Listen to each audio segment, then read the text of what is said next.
In 2008, EPA negotiated the largest cash settlement in Superfund history, a $250 million payment from the W.R. Grace Corporation to recover cleanup costs incurred by EPA and their contractors at the Libby, Montana National Priorities List site. Since 1999, the agency has investigated and cleaned up over 900,000 cubic yards of asbestos-contaminated waste from homes, structures, and properties in the Libby area. The asbestos contamination is a result of mining vermiculite ore near the town. The ore contained a toxic form of naturally occurring amphibole asbestos fibers. Inhalation exposure of asbestos is associated with a number of potentially fatal diseases, including asbestosis, pleural plaques, and mesothelioma. It's not an immediate effect. It shows up much later in life. My understanding is normally it can take decades, 20 years, even 30 years, before the health effects of inhaling these fibers is actually seen. In the case of development of asbestosis or mesothelioma or lung cancer. Over 200 miners, family members, and residents have died, and over 1,000 have become ill from exposure in the Libby area. This is a truly historic day. By declaring the site a public health emergency in 2009, EPA was able to leverage federal health care assistance to victims and their families. Doing what's right. Work continues in Libby, but the problem is not contained to Montana. Vermiculite ore from the mine was shipped around the nation to facilities where it was handled and processed by unsuspecting workers. These locations, known as Libby sister sites, are also being investigated and cleaned up if required. A Libby sister site or legacy site is one where the ore that was mined from Libby, Montana was shipped to processing areas, and they would expand the ore into vermiculite through their expansion process. There are about 28 listed across the nation that have been identified as high throughput, where they received a large volume of vermiculite ore from the Libby sites. And those are the primary sister sites that we're evaluating in EPA. To support and promote consistent application of the best science for metals and asbestos at contaminated sites, EPA also convened a Technical Review Work Group, or TRW. We also have assistance from our Agency for Toxic Substances and Disease Registry, ATSDR, sitting on the Technical Review Work Group with us. And we have a 1-800 hotline that people can call, and we can help them with any of the technical matters that they may have.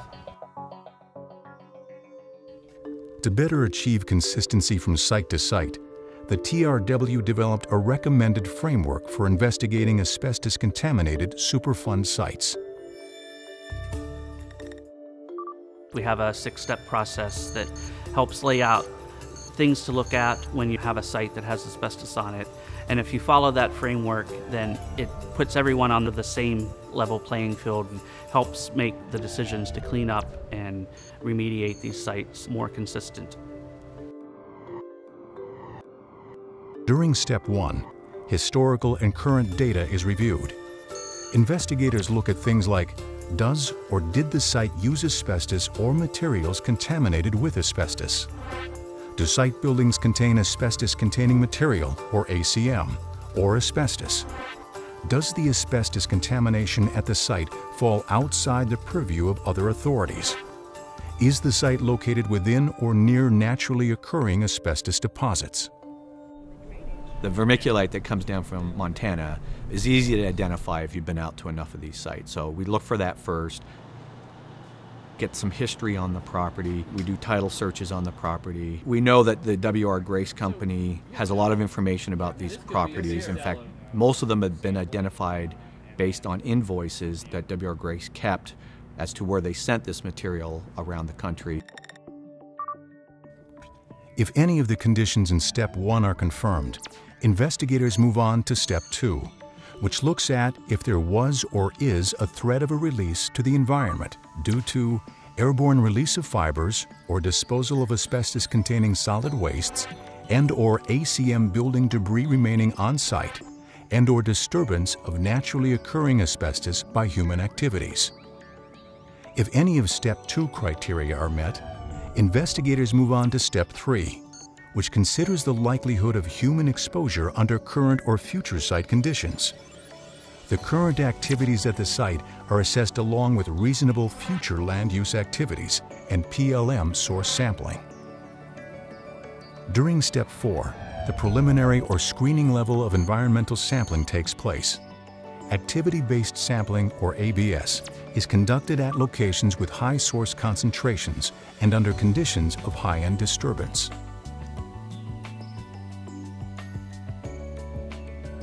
Flip it on.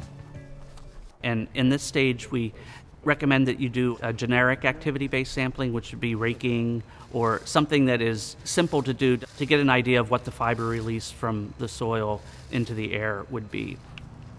And if the results come back and you see that the concentrations are above values that we would think would be protective, you may move straight forward to a remedy, whether it be soil excavation or paving.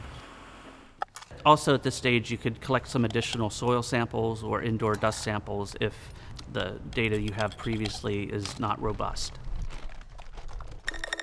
After comparing action levels against Step 4, risk managers and assessors reach Risk Management Decision Point 1.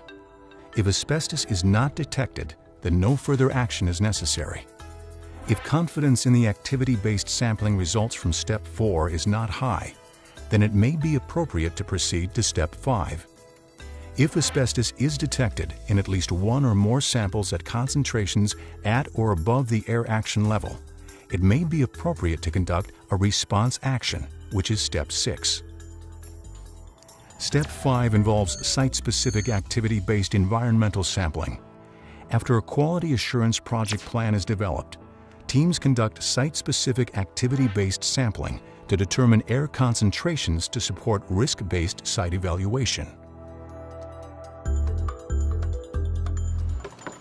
We actually can get a measurable amount of what asbestos is in the air, and we can relate that to what someone would be breathing in and what kind of dose their lung would be receiving, and can therefore estimate whether they have a potential for adverse health effects from exposure to asbestos.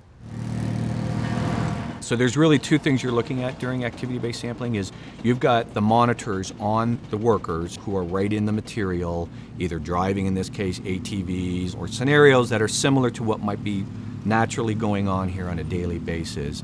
So you're getting what you hope to be with a high flow and a low flow on their equipment that shows what that would be in their breathing zone while they're doing those activities. And at the same time, you're monitoring the air around the working area to get an idea of the dust generated from the activities itself and whether it would be a health hazard just in that general area. So you're getting what's in the breathing zone plus what's all around the employees while they're doing these activities.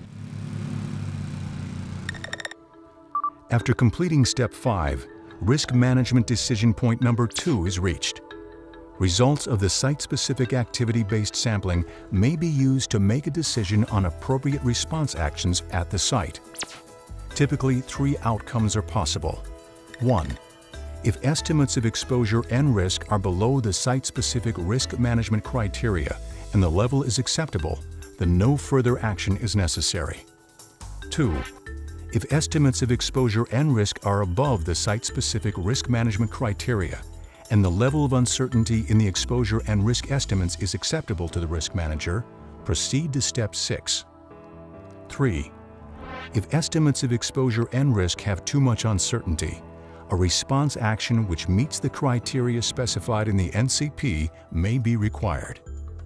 Step 6 is a response action and/or institutional controls, which would be actually taking a remedial action, which is really based on either doing some sort of soil excavation or doing some sort of capping where you are eliminating the potential exposure for the asbestos.